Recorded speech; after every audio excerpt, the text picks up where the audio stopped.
Hello friends, good morning to all of you. स्वागत है एक बार फिर से आप सभी विद्यार्थियों का उत्कर्ष के ऑनलाइन प्लेटफॉर्म पर एक नए सजेशन के साथ, एक नई स्ट्रेटजी वीडियो के साथ एक बार फिर से आपके बीच उपस्थित हैं। हम लोग हमेशा आपके मार्गदर्शन के लिए जो समय समय पर ज़रूरत होती है, अपने हिसाब से सोचकर इसमें विद्यार्थियों के मन में क्या हलचल चल रही होगी, क्या अपेक्षा हमसे वो कर रहे होंगे, किस गाइडेंस और मार्गदर्शन की ज़रूरत है, उसके हिसाब से अपने कयास के अकॉर्डिंग, अपने अनुमान के मुताबिक आपके बीच कुछ 10 मिनट के, 15 मिनट के कुछ स्ट्रेटजी वीडियो लेकर हमेशा आते रहते हैं कि करंट अफेयर की तैयारी कैसे की जाए, MCQs कैसे लगाए जाएँ, GS की तैयारी क्या किया जाए, पढ़ने की सही रणनीति क्या हो, UPPCS की रणनीति क्या हो, प्रारंभिक परीक्षा को कैसे चयन किया जाए, आंसर राइटिंग बेहतर रूप से क्या किया जाए। तो उसी कड़ी में आज एक नई स्ट्रेटजी लेकर आपके बीच आए हैं। 10 मिनट का ये हमारा संदेश होगा आप सभी विद्यार्थियों के लिए, क्योंकि बहुत सारे कमेंट्स आपके देखने के लिए मिलते हैं। तो उन कमेंट्स का प्रत्येक व्यक्ति का उत्तर देना ये संभव नहीं हो पाता है, बल्कि जिस कमेंट की तादाद ज़्यादा रहती है या फिर हमारे हिसाब से भी कई बार ऐसी चीज़ें होती हैं। बाय द वे, आपने कमेंट नहीं भी किया लेकिन ये महसूस होता है कि वर्तमान में विद्यार्थियों के मन में ये उथल पुथल होगी। इसको लेकर विद्यार्थी परेशान हैं, उनको एक मार्गदर्शन की ज़रूरत है, एक सजेशन की ज़रूरत है। तो ऐसे मार्गदर्शन और सजेशन लेके आपके बीच हम लोग हमेशा उपस्थित होते रहते हैं।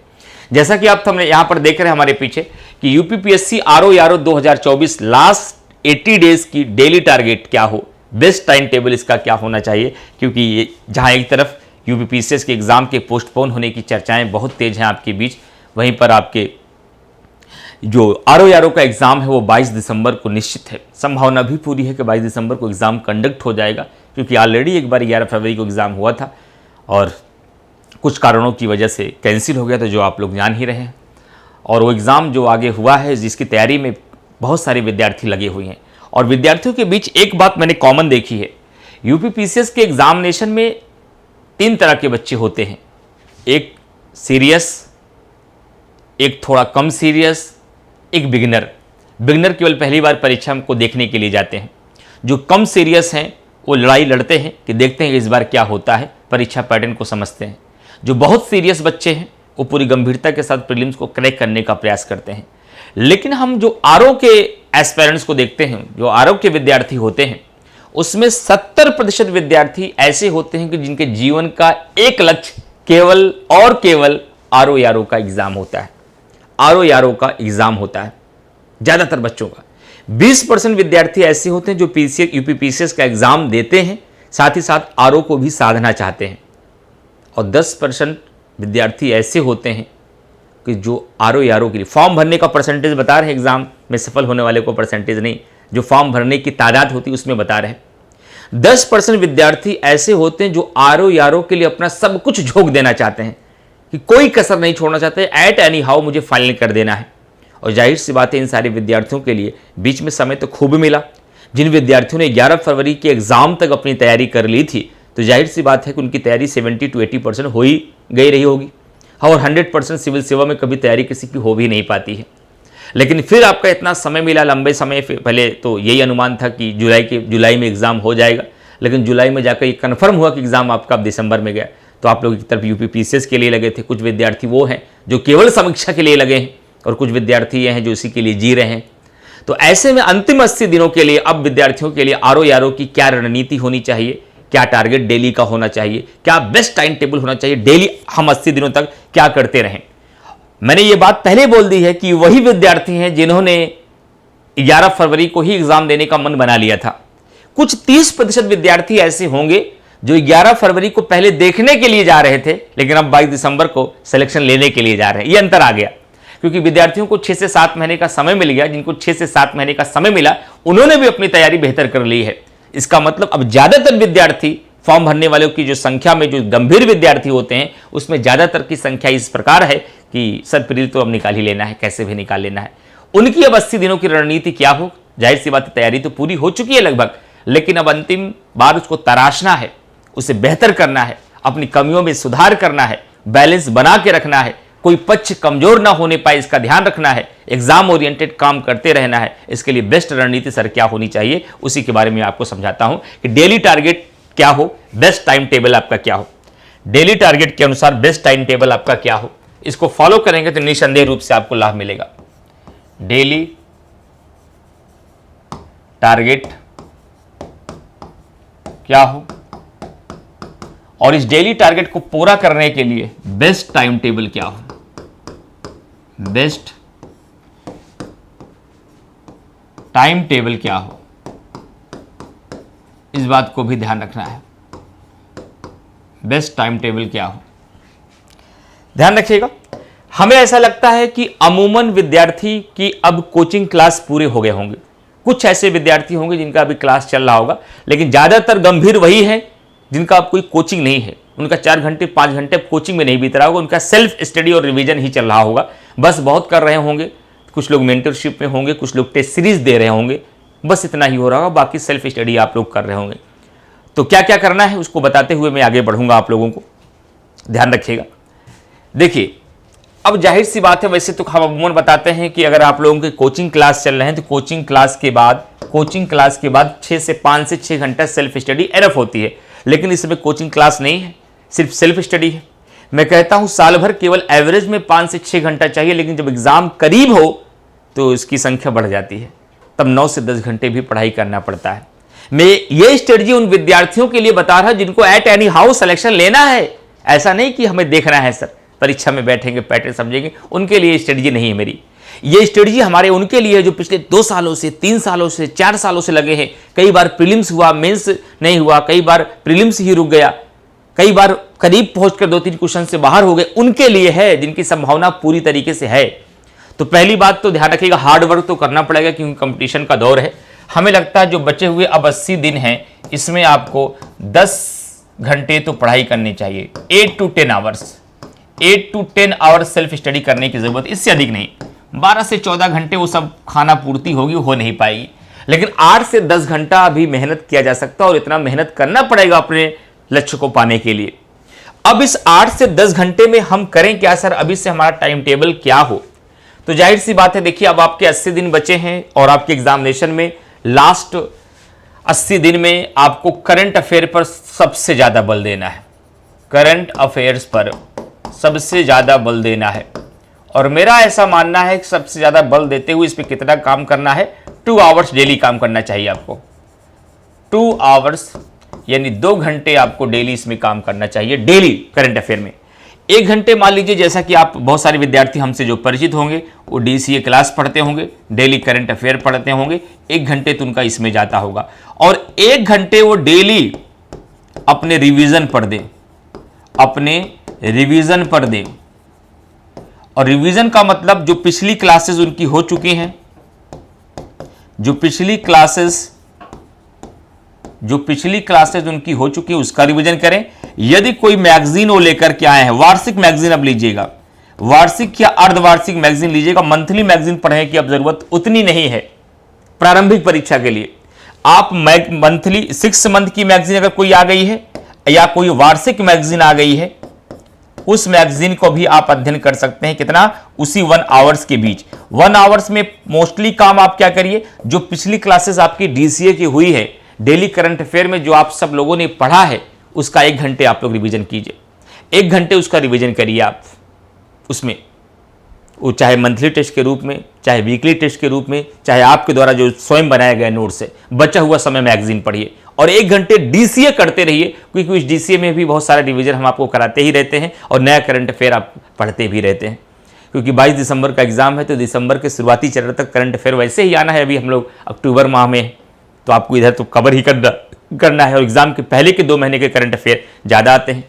उसके पश्चात डेली आपकी बहुत अच्छी तैयारी है, मुझे पता है कि हिंदी में 55 के नीचे कभी नहीं होता है, लेकिन डेली 1 से 1.5 घंटे हिंदी पे फिर भी देते रहिए। डेली 1 to 1:30 आवर आपको किस पे देते रहना है? हिंदी पे।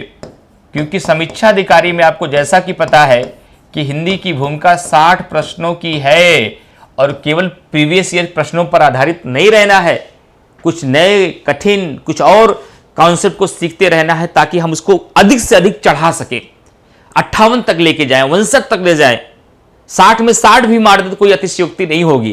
तो ये 60 में 60 केवल उन्हीं पुराने क्वेश्चनों को आदित्य प्रकाशन पढ़ के नहीं होगा। हरदेव बहारी या फिर आपका जो भी आपके टीचर्स हैं, जो भी आपका नोट्स बनाया है, जो भी आप बुक रेफरेंस बुक पढ़ रहे हैं उसके माध्यम से आप कॉन्सेप्ट के माध्यम से आप अपनी तैयारी करते रहिए। हिंदी पर खूब जबरदस्त पकड़ बनाइए और आपकी 2 से 3 घंटे की 3 घंटे की पढ़ाई तो यही हो गई। अब बचा हुआ जो आपका 6 से 7 घंटा है, 6 से 7 घंटा है, मेरा मानना है कि इस 6 से 7 घंटे में भी 1 घंटा डेली, 1 आवर्स डेली आपको पुछल्ले टॉपिक पर काम करना चाहिए। ध्यान रखिएगा जो बच्चे नहीं कर सकते, पुछल्ले टॉपिक्स पर काम करना चाहिए। और पुछल्ले टॉपिक्स में क्या क्या हो गया सर? पुछल्ले टॉपिक्स में आपका हो गया यूपी स्पेशल,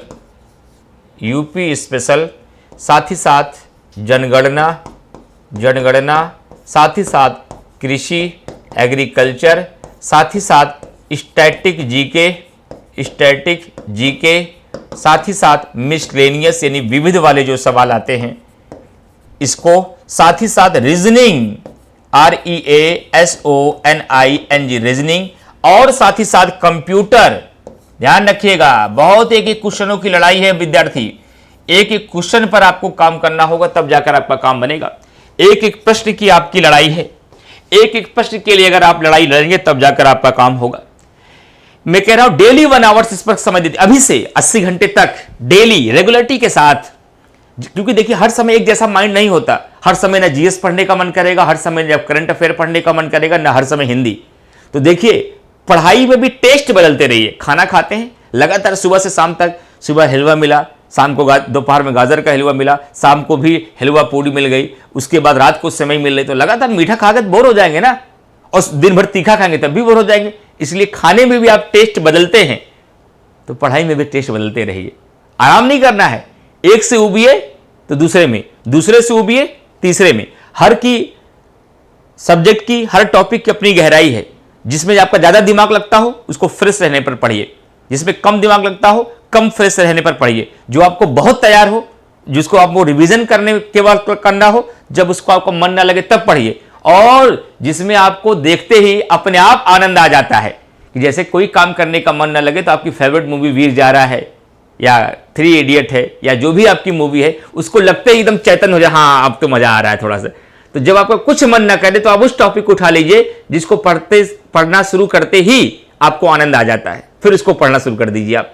इस प्रकार से रणनीति बनाइए, लेकिन पढ़ते रहना है 8 से 10 घंटे, 8 से 10 घंटे आपको मेहनत करते रहना है। तो मैंने पुछल्ले टॉपिक बता दिए कि 1 घंटे डेली आप काम करते रहिए पुछल्ले टॉपिक्स पर, जैसे यूपी स्पेशल पर, जनगणना पर, कृषि पर, स्टैटिक जीके पर, विविध पर, रीजनिंग पर, कंप्यूटर पर। ये एक एक सवाल आपको पकड़ना है इसके माध्यम से। और इसके लिए यूट्यूब पर भी बहुत सारे मैंने सेशन कराए हैं। जिस विद्यार्थी का यूपी स्पेशल बहुत कमजोर है, मैंने एक इंडिविजुअल क्लास भी ला दिया यूपी स्पेशल का, जिसमें मैं पूरा साल भर का करंट अफेयर है, जनगणना है, यूपी का बजट है और पूरा स्टैटिक जीके है, प्रीवियस ईयर क्वेश्चन का पूरा डिस्कशन है। उसको भी ले सकते हैं अपनी इच्छा अनुसार। बहुत अच्छे से तैयार है तो केवल रिवीजन के लिए यूट्यूब से काम हो जाएगा। लेकिन आपका बहुत अच्छा यूपी स्पेशल नहीं है तो इंडिविजुअल एक क्लास ले लीजिए। अभी भी पढ़ने का समय 25 घंटे का प्रोग्राम है, बहुत ज्यादा हो। अब बचा हुआ समय कितना हो गया? 2 घंटे यहां चला गया, 1 घंटे यहां 3, 1 घंटे यहां 4 से 5 घंटे मान लीजिए इन टॉपिक्स पे चला गया। अब उसके बाद जो आपका बचेगा 4 घंटे का समय डेली, 4 से 5 घंटे का समय अभी बचेगा। यहां से 5 से 5 घंटे यहां चला गया, अभी भी आपके पास 4 से 5 घंटे का समय है।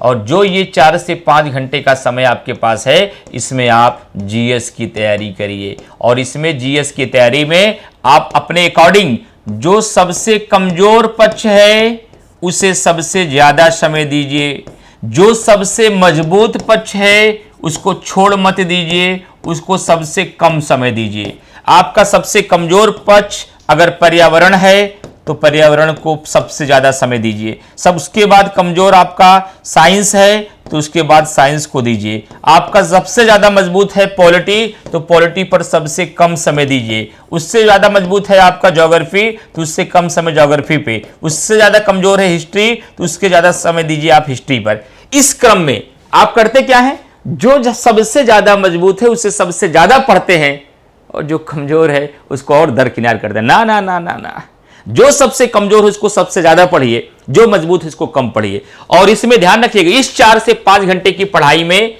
मेरा मानना है कि 3 घंटे पढ़ाई कीजिए और डेली हर रोज 2 घंटे केवल क्वेश्चन सॉल्व करिए। केवल क्वेश्चन सॉल्व करिए, क्वेश्चन सॉल्व करिए, क्वेश्चन सॉल्व करिए और इस रूटीन के साथ 6 दिन काम करिए। इस रूटीन के साथ आप 6 दिन काम करिए और संडे को टेस्ट सीरीज ज्वाइन कर लीजिए। संडे को आप टेस्ट सीरीज ज्वाइन कर लीजिए। क्या कर लीजिए? संडे को आप टेस्ट सीरीज ज्वाइन कर लीजिए और टेस्ट सीरीज दीजिए। संडे को एनालिसिस करिए कि अब इस रूटीन में अभी कहां कहां प्रॉब्लम आ रही है। समझिए कि औपचारिकता नहीं करनी, कहां गए टेस्ट सीरीज दीजिए, दे दिए। इमरान सर ने कहा था वो भी खाना पूर्ति पूरी हो गई। उत्कर्ष में भी टेस्ट सीरीज है और आपकी इच्छा के अनुसार भारत भर में जहां की टेस्ट सीरीज आपको बेस्ट लगे, आप स्वतंत्र हैं इसके लिए। आप टेस्ट सीरीज ज्वाइन करिए और कोशिश करिए। मेरा मानना है अगर किसी नौकरी में है, किसी जॉब में है, ग्रामीण परिवेश में है, ये आपके पास सुविधा ही नहीं है कि आप संडे को ऑफलाइन जा पाते हैं तो अलग बात है। फिलहाल कोशिश करिए, अंतिम समय तक लड़ाई लड़िए, रहिए कहीं भी, लेकिन संडे को आकर टेस्ट दीजिए। नौकरी में भी संडे को छुट्टी होगी, गांव में भी संडे को शहर आ सकते हैं। संडे को आकर मेरा मानना है कि ऑफलाइन मोड में टेस्ट सीरीज देना चाहिए, ऑफलाइन में ऑनलाइन के माध्यम से टेस्ट सीरीज नहीं देना चाहिए।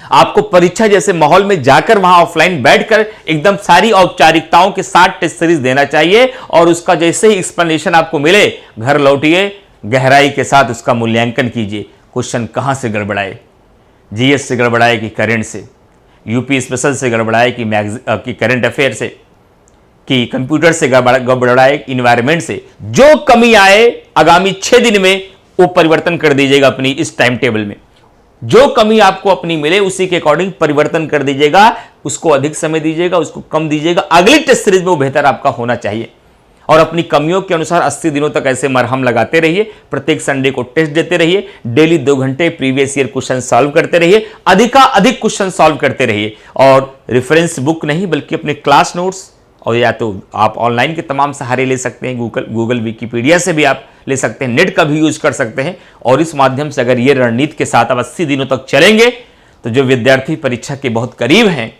तो सफलता तो आपको मिलेगी। इन सब के अलावा हम लोग आगे कुछ सीरीज भी यूट्यूब पर जैसे यूपीपीसीएस के लिए फ्री लेकर के आए, तो निसंदेह रूप से आरओ यारो के लिए भी ऐसी कुछ निःशुल्क सीरीजें हम लोग यूट्यूब पर लेकर के आएंगे।